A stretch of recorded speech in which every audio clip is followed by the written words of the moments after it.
Assalamualaikum warahmatullahi wabarakatuh.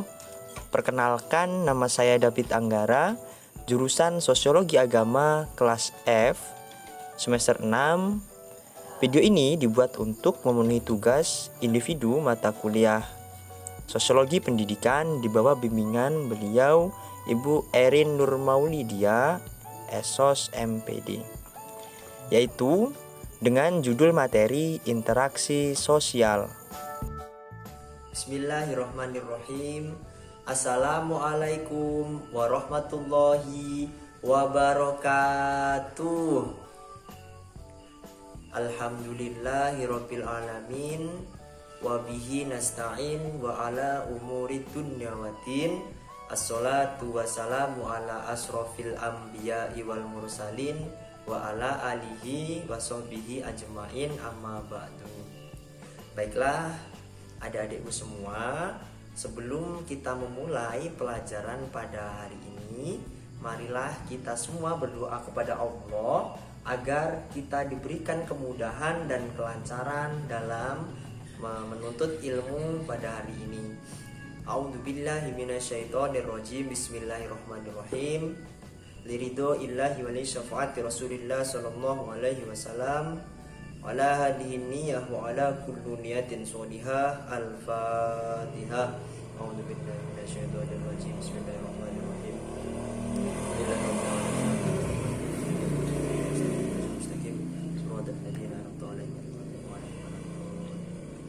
Amin amin ya rabbal alamin.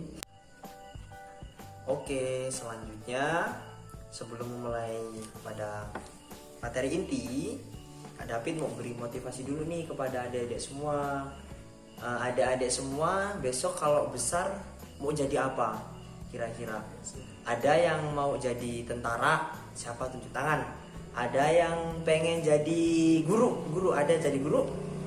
Ya, ada yang pengen jadi apa ya? Jadi sosiolog, ada nggak? Jika adik memiliki cita-cita, ya adik harus memperjuangkannya, harus rajin belajarnya, harus semangat, jangan males-malesan ya. Oke, kalau gitu sekarang kita masuk pada materi inti. Adik-adik, pada hari ini kita semua akan belajar mengenai interaksi sosial. Sebelum Kak David menjelaskan mengenai interaksi sosial, kakak mau tanya dulu nih kepada adik-adik semua. Udah pada tahu kan bahwa manusia itu adalah makhluk sosial? Udah tahu belum? Ya benar. Kita itu tidak bisa hidup tanpa bantuan orang lain. Contohnya nih, Vanessa mau pergi ke warung, ya, mau pergi ke warung, mau beli jajan. Nah, Vanessa harus meminta uang dulu sebelum beli jajan, minta duit dulu sama mama. Habis itu pergi ke warung, sampai warung Vanessa harus bicara dulu dong sama yang punya warung. Mbak, saya mau beli jajan. Nah, itulah tadi contohnya.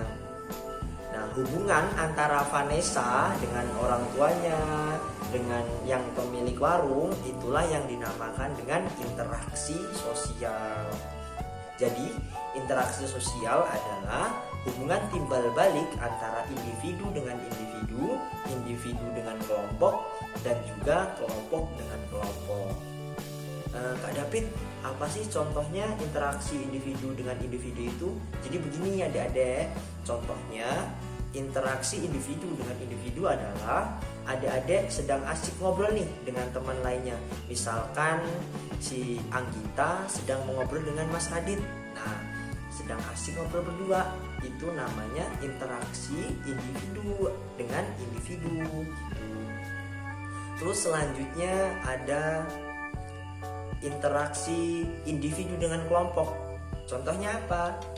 Nih contohnya seperti sekarang nih Kak David sedang menjelaskan materinya kepada adik-adik semua. Kak David sedang mengajarkan ilmu kepada kalian. Nah, itu namanya interaksi antara individu dengan kelompok. Betul sekali. Terus selanjutnya interaksi kelompok dengan kelompok. Contohnya apa? Yaitu misalkan teman-teman sedang berdiskusi, atau teman-teman adik-adik sedang dalam perlombaan cerdas cermat antar TPA. Nah, itu kalian berkelompok lalu saling berlomba untuk memenangkan sebuah perlombaan. Nah, itu contohnya interaksi antara kelompok dengan kelompok. Terus sekarang apa sih pentingnya kita belajar mengenai interaksi sosial? Jadi ketika kita sudah belajar mengenai interaksi sosial, adik-adik semua akan tahu nih cara-cara yang baik dalam berkomunikasi dengan orang lain, baik berbicara kepada orang tua, baik kepada guru dan teman-teman. Adik-adik semua, adik-adik akan pandai akan hal itu. Terus selanjutnya, apa saja sih faktor-faktor yang mempengaruhi interaksi sosial itu? Yang pertama adalah faktor simpati. Faktor simpati ini adalah rasa ketertarikan seseorang terhadap sesuatu hal yang dianggapnya menarik. Contohnya adalah misalkan kita tertarik nih dengan penampilan atau perilaku seseorang. Misalkan Ade Andri ini tertarik dengan penampilan Kak David. Nah, Ade Andri ini berusaha untuk meniru perilaku ataupun penampilan Kak David begitu. Terus faktor yang kedua adalah empati. Empati adalah kemampuan seseorang untuk merasakan sesuatu yang dirasakan oleh orang lain. Contohnya ketika ada teman yang sedang sedih, kita juga ikut sedih. Teman kita sedang bahagia, adik-adik juga merasakan kebahagiaan itu. Itulah yang namanya empati. Terus selanjutnya imitasi. Imitasi adalah proses meniru perilaku dan penampilan seseorang yang dianggapnya lebih baik. Contoh, adik-adik meniru cara Kak David berpakaian, cara Kak David berbicara, cara Kak David berjalan. Nah, itu namanya imitasi, proses meniru. Terus selanjutnya sugesti. Sugesti itu apa? Yaitu proses penerimaan pendapat orang lain yang dianggap memiliki wibawa dalam masyarakat. Terus selanjutnya ada motivasi. Motivasi adalah dorongan baik dari dalam dan luar diri seseorang untuk dapat lebih baik dan bersemangat lagi. Contohnya nih, ketika adik-adik melihat temannya mendapatkan juara kelas, atau melihat si Menggel ini dapatkan juara 1 lomba azan misalnya. Nah, jadi membuat si Nandu ini pengen seperti Menggel mendapatkan juara 1 lomba azan. Nah, jadi termotivasi dengan Menggel, dengan prestasinya buat adik. Terus selanjutnya identifikasi. Identifikasi adalah proses yang lebih tinggi daripada imitasi. Jika pada tahap imitasi tadi adik-adik hanya sebatas meniru misalkan cara berpakaian Kak David. Nah, pada tahap identifikasi ini adik-adik melakukannya sudah dengan cara dan gaya adik-adik sendiri. Misalkan tadi nih, pada tahap imitasi kalian itu meniru cara sisiran rambutnya Kak David. Nah, sisiran rambutnya ini belah pinggir. Terus pada tahap identifikasi ini kalian itu ganti gaya, rambutnya dibikin ke belakang misalkan, atau ke depan dijambul. Nah, itu identifikasi seperti itu. Nah, mungkin itu saja ya. Setelah ini Kak David akan membagi kelompok pada adik-adik semua. Lalu adik-adik belajar berkomunikasi dengan anggota kelompoknya masing-masing, atau bisa juga dengan antar kelompok.